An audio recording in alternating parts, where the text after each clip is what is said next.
Não é algo simples e não é brincadeira. Se a gente não busca conhecimento e não busca sabedoria, a gente vai ser destruído. Não sou eu que estou falando. É a Bíblia.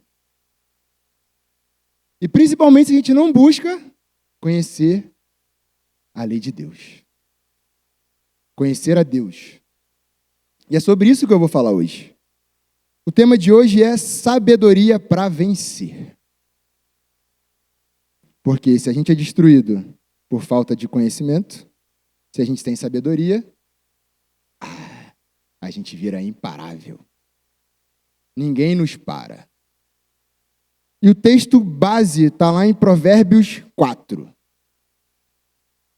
Provérbios 4, a gente vai ler do versículo 1 ao versículo 13.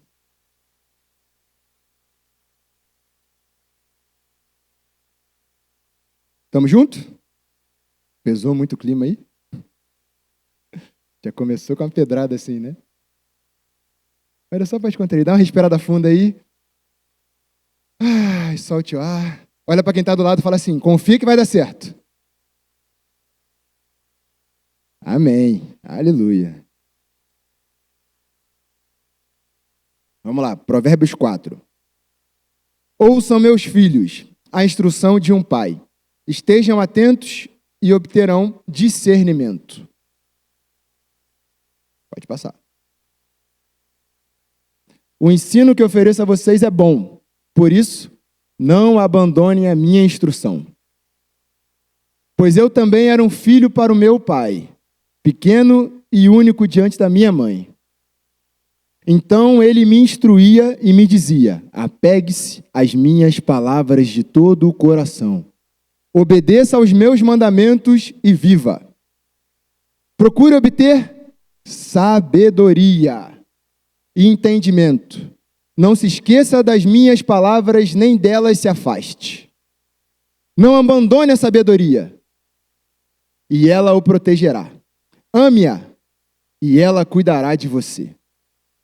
O princípio da sabedoria é: adquira e use tudo o que você possui para adquirir entendimento. Valorize-a, e ela o exaltará. Abrace-a, e ela o honrará. Ela porá um belo diadema sobre a sua cabeça e lhe presenteará com uma coroa de esplendor. Ouça, meu filho, e aceite o que digo, e você terá vida longa. Eu o instruí pelo caminho da sabedoria e o conduzi por veredas retas. Quando você andar, os seus passos não serão obstruídos. Quando correr, não tropeçará. Apegue-se à instrução, não a abandone. Guarde-a bem, pois ela é a sua vida. Amém? Quem escreveu aqui Provérbios foi Salomão. E Salomão está falando da instrução de Davi.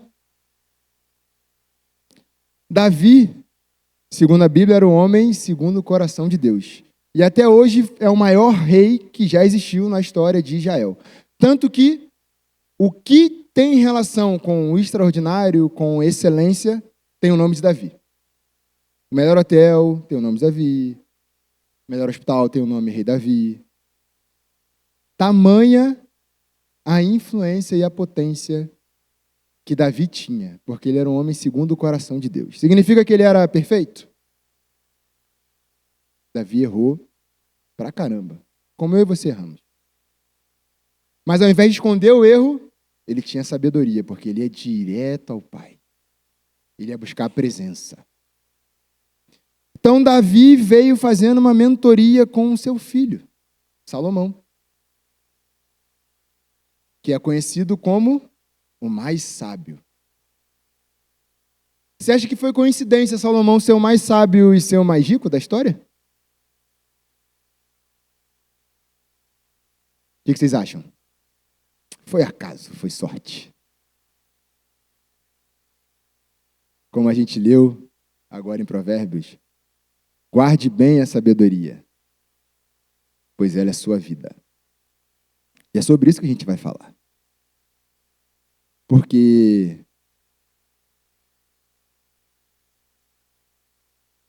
inteligência todos nós temos. E eu quero começar fazendo uma diferença entre sabedoria e inteligência. Alguém sabe a diferença?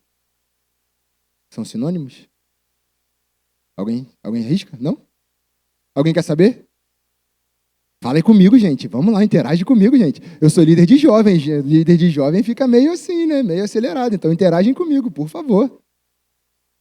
Até porque eu preciso gastar energia, que a Madalena tá... Vamos lá. Querem saber a diferença? Inteligência. Todos têm. Todos têm inteligência. Inteligência é uma característica inata de todo ser humano. É o que nos diferencia do resto dos animais. É ter uma condição de pensar. Isso é inteligência. Raciocinar, ter raciocínio lógico. Isso é inteligência. Pô, tá, mas parece que tem pessoas que não têm nada de inteligência. Ela é pedra, eu entendo. Mas ela tem um pouquinho ali. É que ela não está utilizando para melhorar. Mas todos nós temos inteligência. A diferença é que sabedoria não é só conhecimento. Sabedoria vem de Deus. E a sabedoria, a base dela é o temor a Deus. Não existe sabedoria sem temor a Deus. Aí é a sabedoria do mundo. Sabedoria humana. E a palavra de Deus fala que enganoso é o coração do homem. Agora, Deus não é homem para que minta. Então, a sabedoria tem relação direta com Deus. A minha pergunta é, a gente leu o texto de Provérbios, a gente viu que tudo, a importância da sabedoria, que ela é a fonte da nossa vida, que tudo que a gente tem que buscar sabedoria, sim ou não? A minha pergunta inicial é, quanto você tem investido para ter mais sabedoria?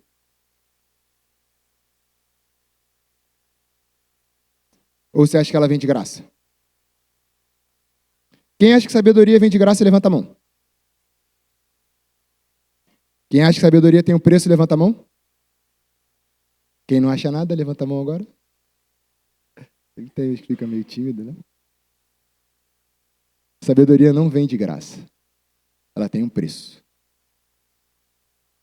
Você pode comprar sabedoria? Sabedoria só é adquirida com o bem e o bem mais igualitário que Deus fez. Todo ser humano tem o mesmo. Seja branco, seja negro, seja pobre, rico, bonito, feio. Todos têm o mesmo, que é o tempo. Todos nós temos 24 horas. Agora, o que a gente faz com as nossas 24 horas é que diz se nós estamos sendo sábios ou não. Então, sabedoria, o custo para a gente ter sabedoria é tempo. E eu quero falar um pouquinho mais sobre isso. Quero dividir com vocês 5 pontos para a gente ter mais sabedoria. Vocês querem saber? Querem mesmo? Mas tá muito fraco isso aí, gente. Vamos, animação, gente. Vai começar a semana já cheio de sabedoria. Me ajudem aí, vai. Querem saber? 5 pontos?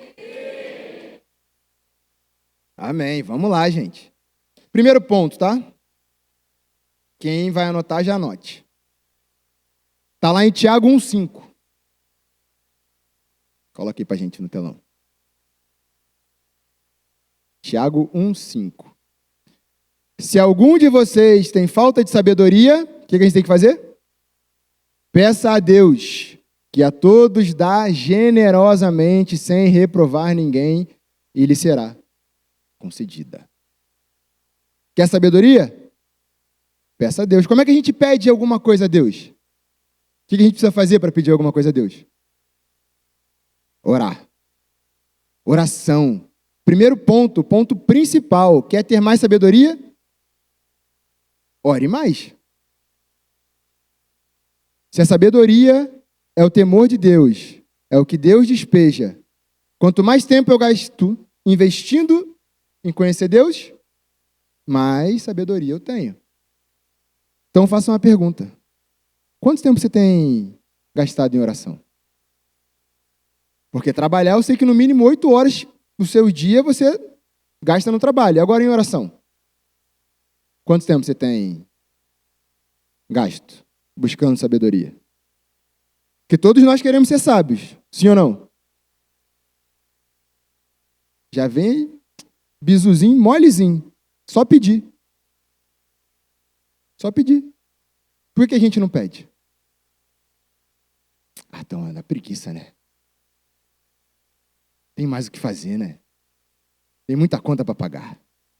Muito boleto chegando. Não tem que ficar gastando tempo, não. Deus já sabe de tudo. Para que eu vou ficar pedindo para Ele? Ele já sabe, Ele é todo poderoso. É ou não é? São essas desculpas que a gente vai dando e vai nos afastando da sabedoria e nos afastando de Deus. Porque quem é bom em dar desculpas, não é bom em mais nada. Isso é forte, né? Você está dando muitas desculpas? Preciso te dizer. Você não está sendo bom em nada. Quer ver uma prova? Davi pecou, pegou a mulher, mandou o servo dele para frente para morrer, matou o marido da mulher para ficar com a mulher. Ele errou, sim ou não?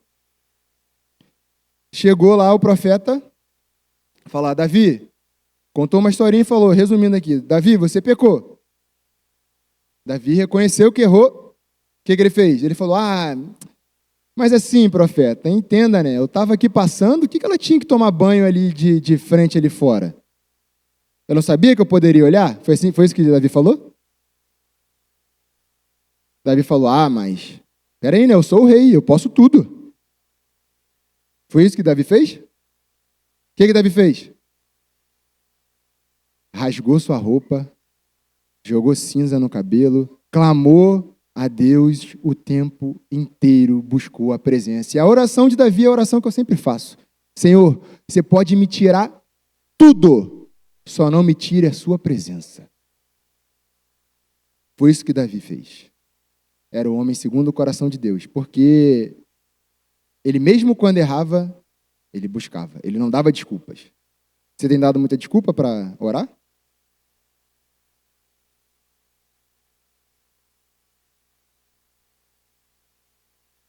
O que tem te impedido de orar? Porque se está te impedindo de orar, talvez você tenha que rever. Preciso cortar. Tá tranquilo até aqui, gente? Tô vendo umas carinhas assustadas. Posso seguir nessa linha aí? Tá sendo bênção? Então vamos. Vou fazer uma outra pergunta para vocês aqui. Oração custa dinheiro? Não, né? Oração custa o quê? Tempo. Então, pega essa chave aqui, ó. Existem coisas que o dinheiro não vai comprar. E nem por isso quer dizer que elas são baratas. Porque se tem uma coisa que o ser humano é difícil e é um pontinho complicado e sensível, o órgão mais sensível do corpo humano é o bolso. É o dinheiro. Você tem uma coisa que pode te deixar mais próspero, mais rico, com mais honra, pode dar à sua vida, que é a sabedoria. Você não precisa pagar por ela. Só precisa gastar tempo. E você não faz? Por quê? Essa é a minha pergunta. Se fosse caro, ok, não tem condição, beleza. É muito difícil, ok. É orar. Sabe o que é orar? Fechar o olho, falar assim, papai, obrigado, Senhor, por tudo que o Senhor já me deu. E pai, eu sei que eu sou teu filho, então eu te peço, me dê a tua sabedoria. Espírito Santo, me mostre o que eu preciso mudar, o que eu preciso tirar para te conhecer mais e para crescer em estatura, sabedoria e graça. É o que eu te peço em nome de Jesus. Amém. É difícil fazer isso? Por que a gente não faz todos os dias? Querem saber? Porque tem alguém que não para um segundo de colocar na nossa mente coisas para a gente fazer.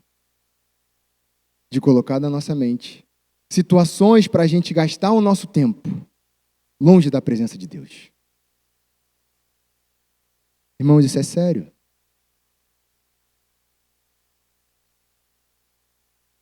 Isso é sério. Todos nós queremos prosperar, todos nós queremos ter mais tempo com a família, ter mais tempo para aproveitar a vida. Só que nós temos esse tempo. É que nós não escolhemos ele. Nós escolhemos buscar o que outra pessoa falou que a gente precisava ter para ser feliz. A gente busca se comparando com uma outra pessoa, não, porque quando eu tiver uma casa eu vou ser feliz, quando eu tiver um carro eu vou ser feliz, quando eu for para Paris eu vou ser feliz. Ei, quer ser feliz? É só ter Deus no coração que você já é feliz. Pare de colocar em coisas aquilo que só Deus pode te dar. E esse é o primeiro ponto para a gente conquistar a sabedoria. Oração. Gasta tempo em oração. Ah, vou orar só no silêncio de casa. Não, é a vida de oração. Você está andando na rua, você está orando, você está abençoando. Você está almoçando, você está orando. Você está trabalhando, você está orando. Você não precisa orar só falando. Você pode orar em pensamento. É uma vida em oração. Deus está contigo o tempo inteiro. Somos nós que pedimos para ele, Senhor, dá licença agora aqui. Olha a loucura da gente. Pai, eu vou fazer esse negocinho aqui, tá? Mas isso aqui eu não quero que você veja, não. Então, dá meu espaço, por favor. Preciso de liberdade. Está me sufocando, Deus. Me dá meu espaço aqui. É loucura isso ou não? Mas é o que muitas vezes nós fazemos. Querendo fazer as coisas do nosso jeito. Primeiro ponto, então, para ter mais sabedoria é oração. Segundo ponto, Salomão fazia isso o tempo inteiro, observação. Olhar. Eclesiastes 9:11. Percebi ainda outra coisa debaixo do sol. Não são os velozes que vencem a corrida, nem os fortes que sempre triunfam na guerra. Tampouco são os sábios que têm o que comer, ou os prudentes que têm riquezas, ou os instruídos que têm prestígio. Pois o tempo e o acaso afetam a todos. O que Salomão está fazendo aqui? Está observando. Se você pegar o livro de Eclesiastes e Provérbios, é o tempo inteiro ele observando. Aprendendo com os animais, com a chuva. Ele está contemplando a criação que Deus fez. Ele está descansando. Ele está no ócio. E sabe o que acontece com a gente? Eu até comentei isso ontem no Beit. A gente acha que a gente não pode parar, né? Como é que está a sua vida? Estou na correria, minha vida está na correria. Não, tá louco? Não posso parar, tem que trabalhar, não. Tem que pagar conta, tem que viajar, tem que fazer isso. Não, minha vida está na correria, não posso parar, não posso parar, não posso parar. E aí vamos espiritualizar agora? Não posso parar, o diabo não para, o diabo está aí o tempo inteiro, não posso baixar a guarda. Você está tendo o diabo como referência ou Deus? Porque Deus descansou. Estabeleceu um dia na semana para descanso. Ponto. Posso ir mais profundo? Papai criou o mundo, né? Gênesis 1. Deus viu que a terra era sem forma e vazia e disse, haja luz, houve luz e foi criando, né? Final do 6º dia, ele cria o homem, eu e você. Certo? Primeiro dia do homem na terra foi fazendo o quê? Trabalhando?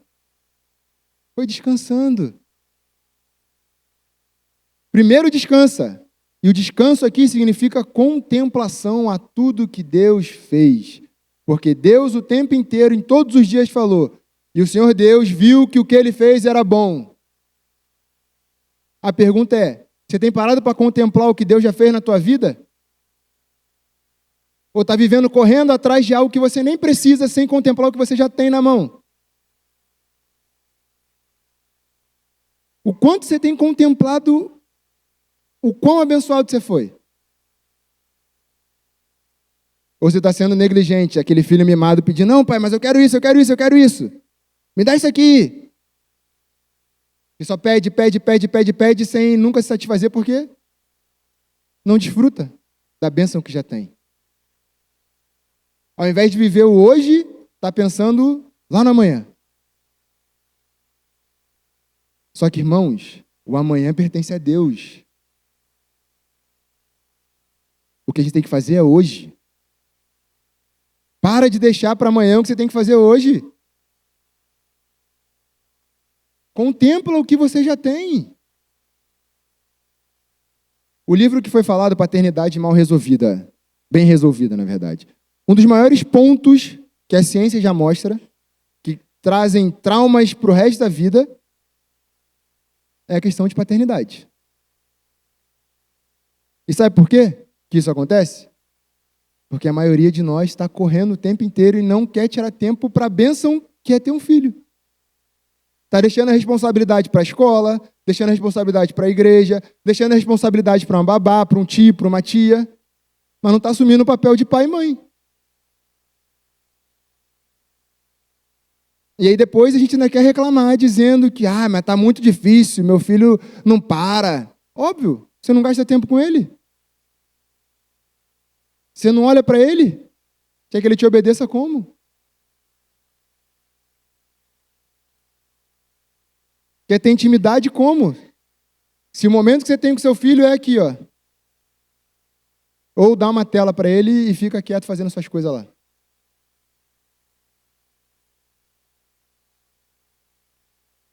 Quando você tem observado o quão abençoado você é? Porque a segunda maneira de ter sabedoria é por meio da observação, da contemplação. Sabe, eu sou médico. Sabe como a ciência evoluiu e a medicina evoluiu? Sabem como? Observando o que Deus criou, o ser humano. Sabe o que a gente faz na faculdade? Observa o que Deus fez. Vai buscando e estudando. E assim vai aumentando o conhecimento e a sabedoria. O quanto você tem observado a sua vida, observado o que Deus já fez. Esse é o segundo ponto. Terceiro ponto, convivência. Esse é um ponto sensível, porque o conhecimento vem com a convivência. Querem ver na Bíblia? Provérbios 13, 20. Coloca aí pra gente. Olha o que Salomão fala, ó. Aquele que anda com os sábios será cada vez mais, mas o companheiro dos tolos. Minha pergunta é, qual mesa que você está sentando? Com quem você está se relacionando? Qual que é o ambiente que você está frequentando? Porque, irmão, para de dizer que não, eu não sou contaminado. É sim, ponto final. Não existe isso, neutralidade. Você é influenciado e você influencia. Não ache que, eu vou para uma festa de noite, para uma noitada, mas eu vou ficar tranquilo. Você vai se contaminar. Não é para você estar ali. Você está sentado, você é um homem casado. Você está sentado numa mesa onde tem vários homens solteiros que só falam de pornografia, prostituição. O que você está fazendo ali? Você acha que o quê? Que você... Não, eu não vou ser tocado. Você é fruto do meio. Tem uma frase que ficou muito conhecida, né? Que nós somos a média das 5 pessoas com quem nós nos relacionamos. A ciência fala muito, a inteligência emocional fala muito. Eu mudo um pouquinho. Eu digo que nós somos a média dos 5 ambientes que nós frequentamos. Porque é o ambiente que muda. Isso não sou eu que estou falando, é a ciência. A ciência já provou. Isso se chama epigenética. Quantos já ouviram falar sobre isso? Vou explicar para vocês, tá?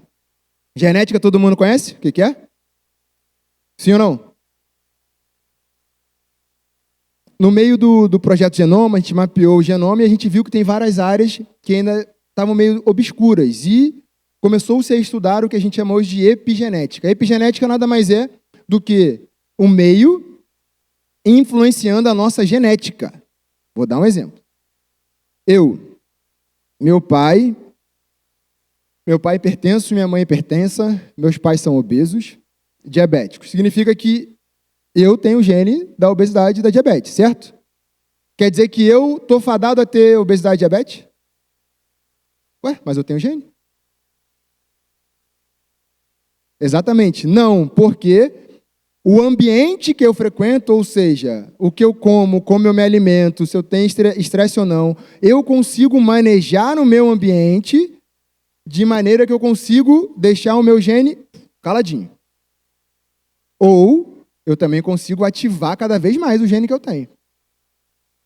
Só um parênteses, uma curiosidade, tá? Ciência agora. Já está publicado isso. Teve um casal que eles eram muito fitness e ficaram muito bitolados. Sabe aqueles bitoladão que não come nada e tal, não sei o quê? Eu não sou assim não, tá? Eu como tudo. Minha frase é emagrecer não é sofrer, porque eu gosto de comer doce pra caramba. A galera me olha assim, não, tu não bebe refrigerante. Refrigerante eu parei de beber. Não, tu não come pizza, não come essas coisas. Irmão, eu como tudo. Não tem essa não, tá? Eu falo que eu malho pra comer. Mas volta lá o casal. Eles eram muito bitolados, então eles decidiram não usar açúcar. Cortaram açúcar, glicose, carboidrato. Cortaram da vida deles durante 10, 15 anos. Acontece que depois desse período eles decidiram engravidar, ter filho. Ninguém na família deles tinha gene para diabetes. A diabetes tipo 1 ela é genética, então vem um gene. Ninguém na família tinha. Todos eram saudáveis. O filho nasceu diabético, tipo 1. Sabe por quê? Eles foram tão regrados, tão disciplinados em não comer açúcar, que o corpo entendeu que aquele gene não era necessário. Silenciou. Porque o que você vai passar adiante é só o que é necessário.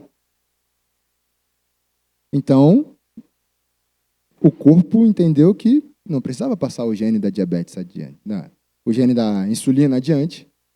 O filho nasceu diabetes tipo 1. Minha pergunta é, qual ambiente você está frequentando que você está levando para os seus filhos isso? Está transferindo para eles? Porque você transfere. Você está sentado com um sábio ou você está sentando com um tolo? Você está ouvindo o que o sábio fala ou você está sentando na mesa dos escarnecedores, assim como os tolos fazem? Porque sentar com o sábio é desafiador. Ser o menos inteligente da mesa, machuca o ego pra caramba. Precisa ser humilde pra caramba. Mas é o que mais te ensina, porque você vai aprender ali por osmose. Simplesmente você vai estar ali, você vai ser contaminado com aquele ambiente e quando você viu, você já está pensando igual, falando igual, agindo igual, andando igual que na igreja. Às vezes você chega quietinho, não faz nada, mas aí começa aqui, tem um incendiário ali, tem outro aqui, começa a gritar, glória a Deus e tal, não sei o que. Quando tu viu, tu está fazendo a mesma coisa, sim ou não? O ambiente molda. Qual ambiente você tem ido para buscar conhecimento?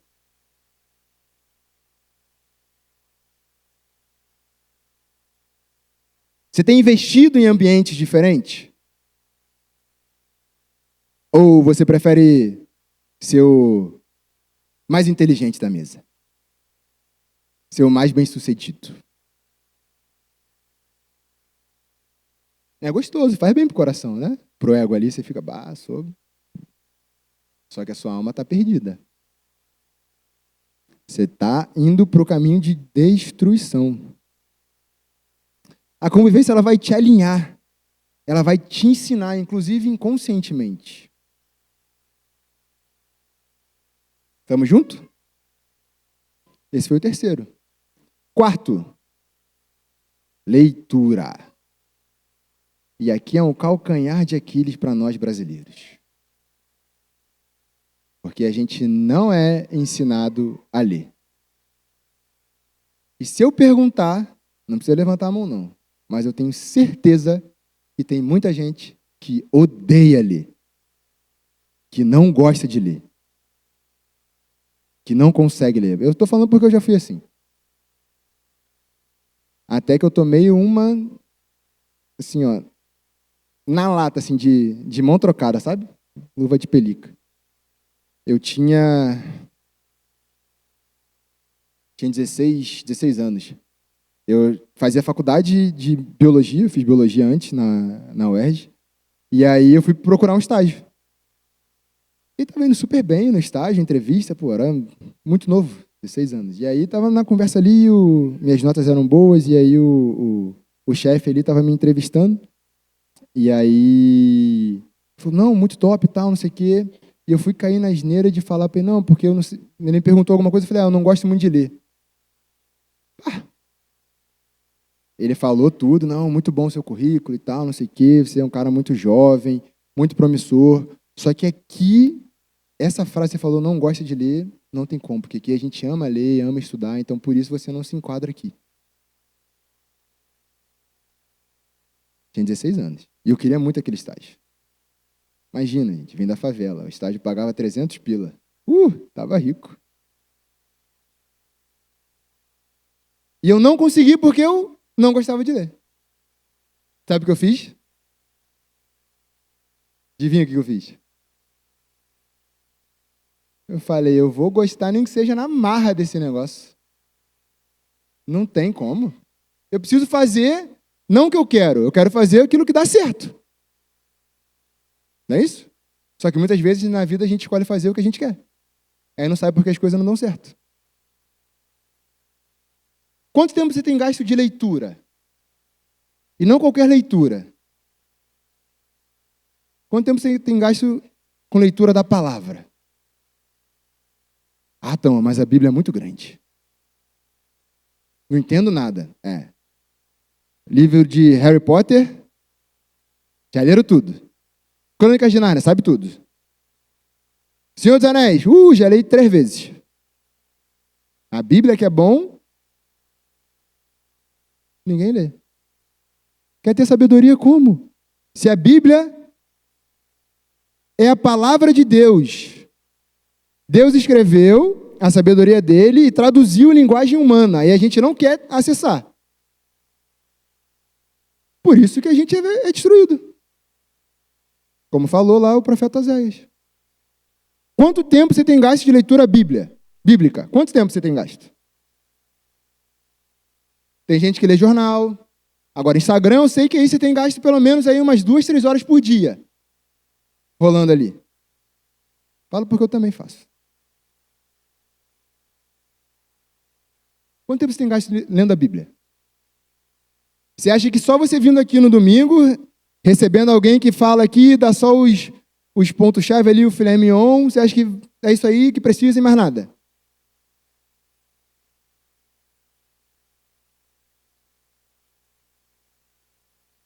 A leitura, ela desenvolve inteligência. Ela desperta a criatividade. Aí tem gente que fala, mas eu não consigo, eu não sou criativo. Começa a ler para você ver. Para de ficar sentado vendo Netflix. Começa a ler. Porque você não vai começar a ter criatividade. Ah, mas leitura dá sono. Sim, você quer ler quando você chega do trabalho, de noite, deitado na cama. Se você botar qualquer coisa, você vai dormir. Cria uma rotina de leitura. Eu criei essa rotina. Todo dia de manhã eu faço 2 coisas que eu não gosto. Eu coloco logo de manhã e estou puxando cada vez mais cedo. Eu quero sempre me colocar no desconforto. Quero que meu cérebro entenda que quem manda sou eu. Porque se depender dele, ele vai querer ficar só no quentinho, confortável, ou não é? Para que vai para academia? Não, tá de boa. Não, é melhor ficar aqui, ó, tá chovendo. Não, pô, aqui tá confortável. duas coisas que eu faço. Eu vou treinar às 5 da manhã e logo depois eu começo a leitura. E às vezes eu leio antes. Às vezes eu começo a ler ali umas 4 da manhã, vai treinar. Eu me coloco em desconforto. Porque a vida ela vai bater na gente. Sim ou não? Só que eu tomei uma decisão. Que ninguém vai bater mais em mim do que eu mesmo. Porque o que os outros vão fazer, quando fizerem comigo, eu falo, já fiz pior, filho. Você tá achando que me mandar ir treinar às 6 da manhã é difícil? Eu acordo às 4. Tá de boa. Se me mandarem, não, tu precisa ler um livro de 600 páginas até amanhã. Ô, filho, na faculdade eu lia um artigo em inglês, na época não tinha Google IA, era em 2010. A prova era de um dia para o outro, o professor mandava 5 artigos em inglês com 20 páginas para ler. Sem tradutor. Eu faço isso, me colocar em situações para me tirar do conforto. Agora, você busca só o conforto, não tem evolução. Leitura. Leitura da palavra. Crie o seu ritual de leitura. Estou batendo muito? Tá tranquilo? Pode ir, gente? As visitas, gente, é no amor, tá? É no amor, mas é que hoje veio num dia que o Papai do Céu pediu para falar assim. Dá mais uma respirada funda aí. Levanta, levanta, levanta. Todo mundo levanta, levanta, fica de pé. Respira fundo assim, ó.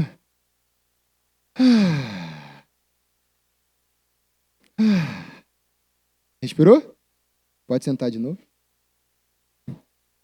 Isso não é para zoar vocês não, tá? Comprovado cientificamente, se a gente mudar a posição a cada 30 minutos, nosso cérebro recebe mais oxigênio e a gente consegue prestar mais atenção, tá? Quais são, então, os 4 pontos que eu falei até agora? Oração, observação, convivência, companhia e... Vamos para o 5º? Experiência. Experimentar. Grave essa frase. De nada vale uma ideia se você não colocá-la em prática. Uma grande ideia, se não for colocada em prática, continua sendo uma grande ideia e não muda nada. Sabe que os estudiosos dessa área falam o lugar onde tem mais tesouro do mundo? Quem já ouviu isso? É o quê? Qual é o lugar? Cemitério. Sabe por quê? Foi o lugar que está mais lotado de ideias que não foram colocadas em prática. Por N motivos. Por medo, por ignorância, por descontrole, por dar desculpas. Você tem uma ideia? Coloque em prática. Minha ideia parece louca. É essa daí mesmo. Essa aqui é a mais legal. Essa aqui é a mais doideira. Meu time está aqui. Tem gente que trabalha comigo aqui. A Paula está aqui. A Paula não pegou ainda não, mas de vez em quando eu tenho umas ideias doidas, não tem? Eu pergunto antes ou já coloco em prática e depois eu pergunto? Eu saio fazendo. Quando vão me perguntar, eu falo, vamos fazer assim. Mas por quê? Já fiz isso, isso, isso, deu assim e é isso aí. Ou se der errado, eu volto. Zero problema. Não vou acertar 100% não, irmão. A gente não precisa acertar sempre, não. Só precisa acertar uma vez. Eu falo sempre isso. Eu só preciso acertar uma vez. Acertei uma vez, eu já sei como fazer, não vou errar mais. Quer ver? Criança, bebê nasceu, sabe andar? Começa engatinhando, né? Depois começa a andar. Ele acerta os primeiros passos? Vai caindo, né? E tal, e fica meio ali. Depois que ele pega o jeito e acerta a andar, ele cai de novo? Só precisa acertar uma vez, irmão.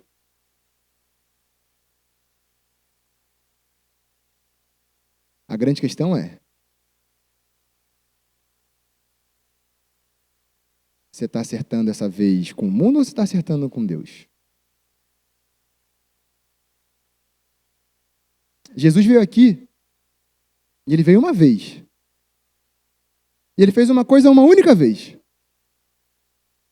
Ele veio aqui e deu a vida por mim e por você, na cruz. Ele fez o que nenhum outro ser humano conseguiria fazer.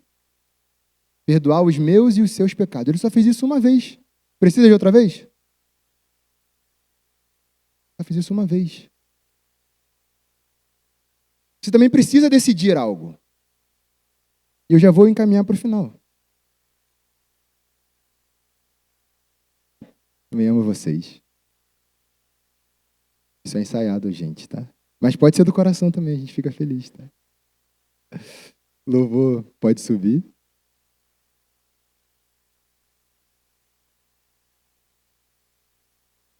Porque o mundo fala pra gente que a gente tem que ser bom em tudo. É ou não é?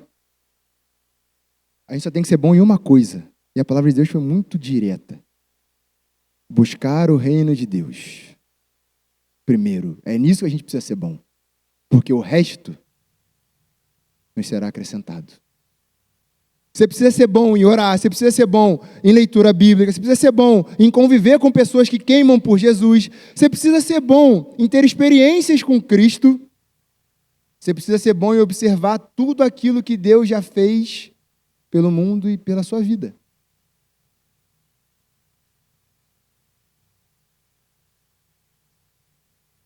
Em Provérbios 12, 8, fala o seguinte, ó.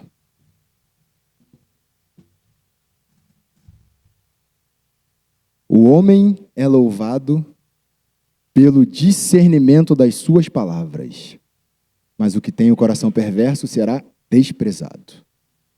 O que todos nós buscamos nesse mundo é reconhecimento?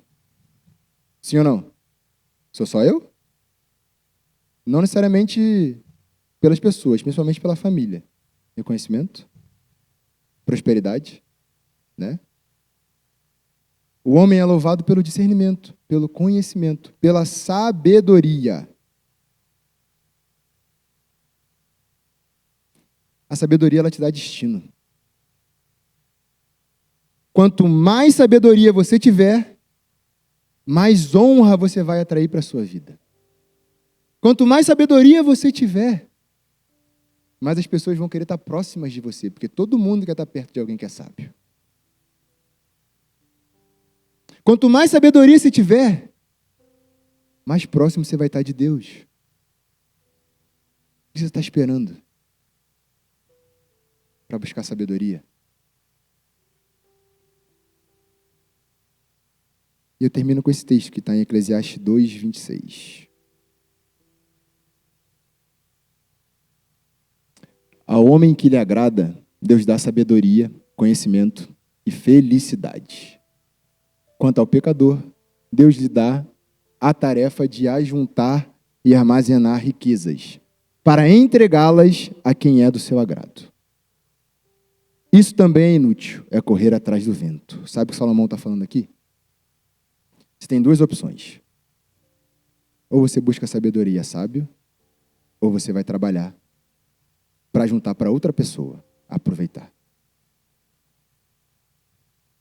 Eu prefiro ser sábio. Não tenho nenhum problema com trabalhar. Zero problema.